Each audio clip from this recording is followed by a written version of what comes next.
Well, actually, guys, I have a story. Kasi before going here, I had a very, very, very big opportunity to perform with Mr. David Foster. And sobrang napakalaking opportunity nun for me, and I didn't expect anything. Basta ginawa ko lang po yung part. What? Sample! Ay, pwede ko gawin, ba't di ka mo pa-promise kung magagawa ko siya ng maganda? Okay lang po uminom ng tubig bago kong pagbigyan yung request. Siyempre naman!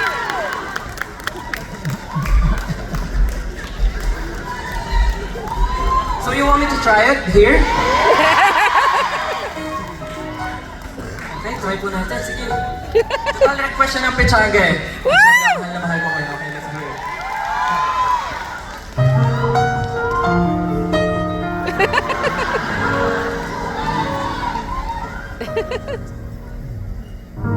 All by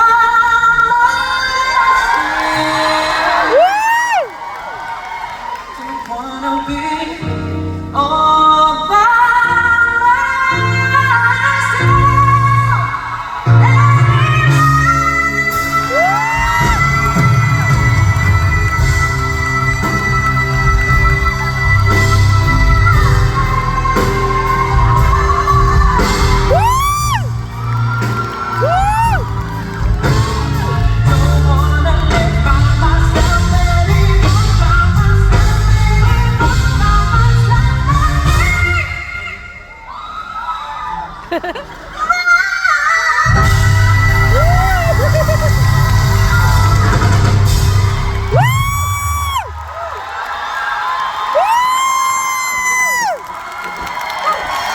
Grabe!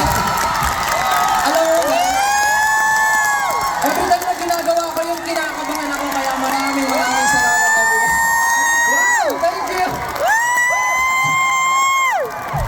Maraming salamat, Pechanga. I really love the support.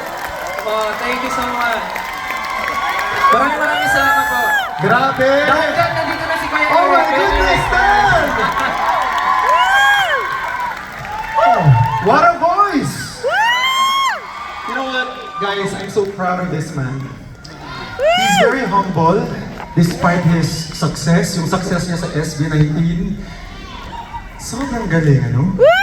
Grabe! Ano mo, Stel, tulad nga nung nasabi ko sa'yo kagabi,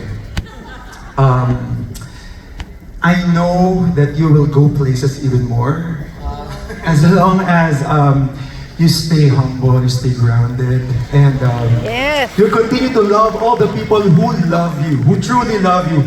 Grabe sila, oh. Mahal na mahal ka rin ng mga yan. Tama ba? Yeah!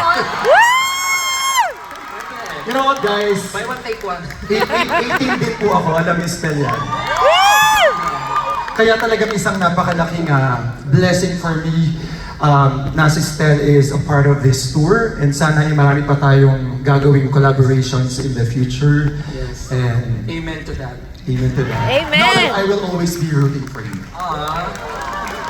Palakpakan po muli natin, Stel. Woo!